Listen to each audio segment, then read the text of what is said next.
Hello and welcome to a brand new episode of Coming Distractions brought to you by the Nerdpocalypse podcast. I'm your host, Jay. I'm here with my co-host, Micah. Hey. All right, guys, we're back. This episode, we're going to review Eternals, the new Marvel Cinematic Universe entry.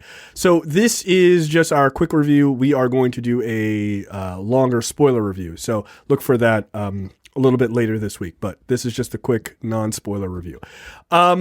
So just to give you the official synopsis, the Eternals, a race of immortal beings with superhuman powers who have secretly lived on Earth for thousands of years, reunite to battle the evil Deviants. This is directed by Chloe Zhao, starring Gemma Chan, Richard Madden, Kumail Nanjiani, Leah McHugh, Brian Tyree Henry, Lauren Ridloff, Brian Cogan, Don Lee, Harish Patel, Kit Harington, Salma Hayek, and Angelina Jolie.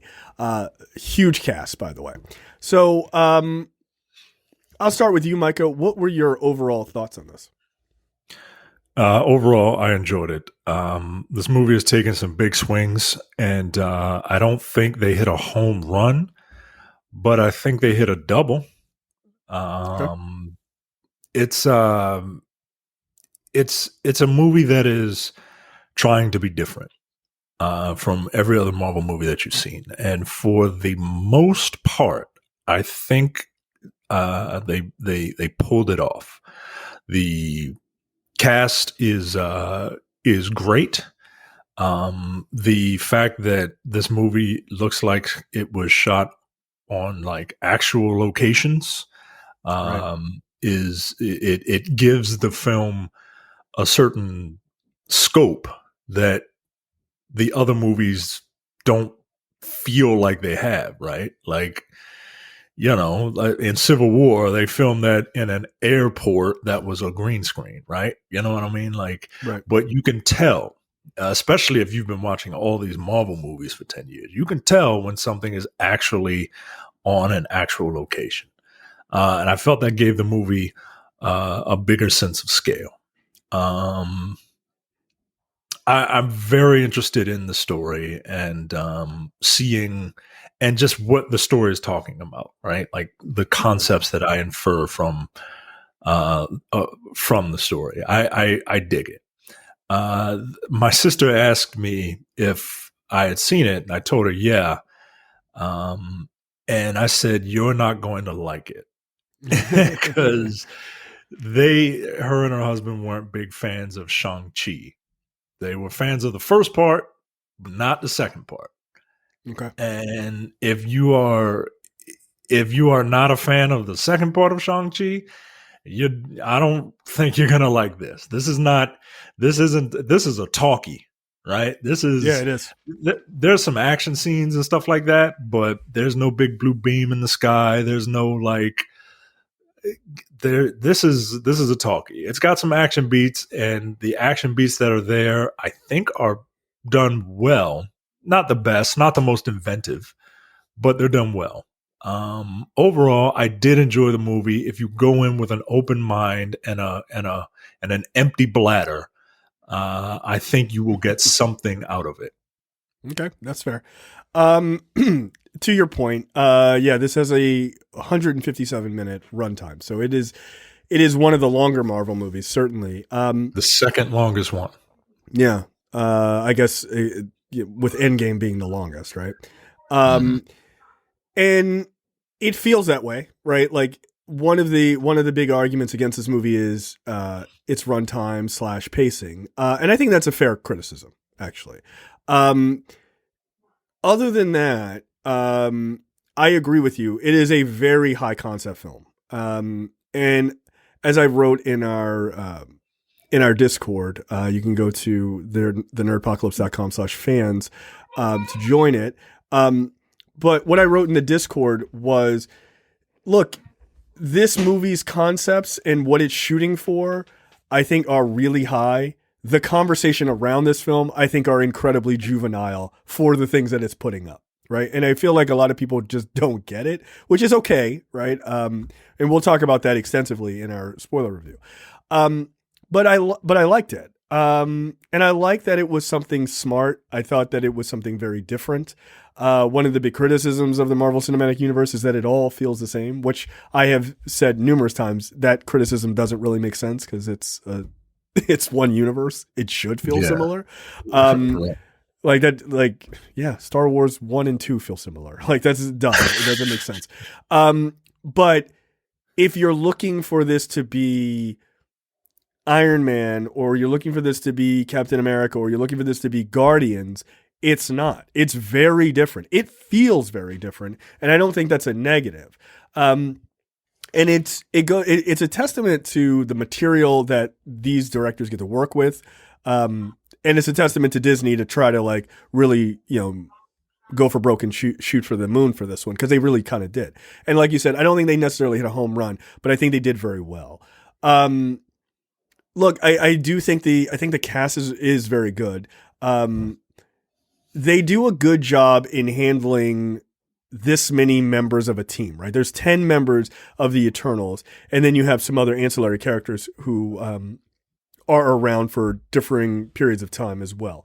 I saw a criticism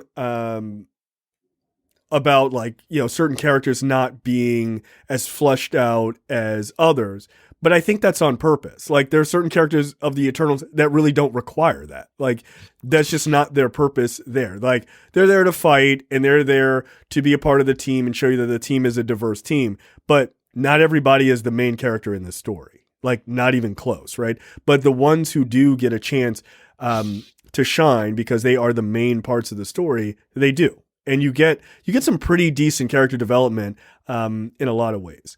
And one of the things Mike and I will talk about in our spoiler alert spoiler episode is like, this movie deals with existentialism, like a lot. So if you weren't awake for that part of school, when they were talking about Henry David Thoreau and shit like that, you're probably going to miss some of this. But I think Chloe Zhao was aiming to make this not just a standard superhero movie, but to actually have a point. And I think she did. I think she did make a lot of points that I think upon multiple watches, as people really start to think about this movie, I think they would enjoy it even more than they probably did the first time. So yeah, look, I liked it. I dug it quite a bit. So for me, it's probably a 3.5 to a 4 out of 5. Yeah, I agree with that. This is, like you said, this is one of those movies where if you watch it on repeat viewings, you might get something out of it. But what you won't get out of it is like the visceral like thing that Marvel movies tend to bring out in people, right? That's correct. Like you're not going to get the airport fight or the endgame fight, or like you're not that, like that feeling of Mjolnir coming to Captain America, like you're not getting that. You're not going to get that feeling. But what you might get is an appreciation for what this film is talking about, what other forms of existentialism are. And it just might make you think a little bit. Like, I'm not saying this movie is going to make you smart, right? I'm not saying. No, if you're dumb, you're not going to get it. I'm sorry. Hate to say it. Like, this movie, like at the end of the day, it's a movie. It's a piece of entertainment. I was thoroughly entertained. Normally you hear me rail on and on about run times of movies. This movie's long. It feels long, but I wasn't like, I wasn't checking my watch. You know what I mean? Right. So because I was into the dialogue, I was into what was going on. So yeah. So one last thing that I will say, and it's funny because we're recording the spoiler episode right after this, but we'll release it in a few days.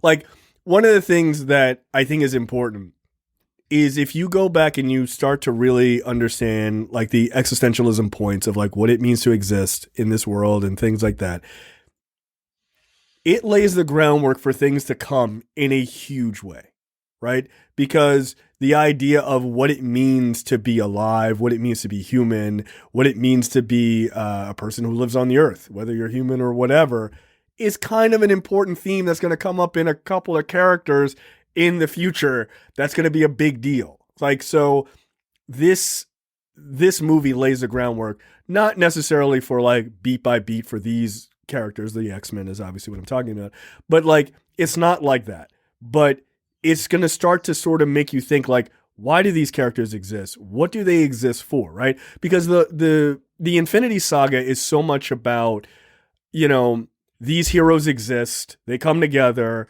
and they have this existential threat, and they fight and they win. Right? That's the ultimate, you know, 10,000 foot summary of the Infinity Saga that we've seen. However, this one is, are these heroes existing? Is that a good thing? Is it a bad thing? Like, or is the answer somewhere in between? Like, why are they imbued with the powers that they are? Like, and it's not so simple as heroes versus villains, right? And I think that's, it's not, I wouldn't say it's a full deconstruction of the sort of the hero versus villain, like setup, you know, story, but it certainly makes you think about it in a different way. And I appreciate quite a bit from Zhao. So check out Eternals. Again, we enjoyed it, but there is more there than your average Marvel movie, certainly. So check that out, and we will see you guys next time. See ya.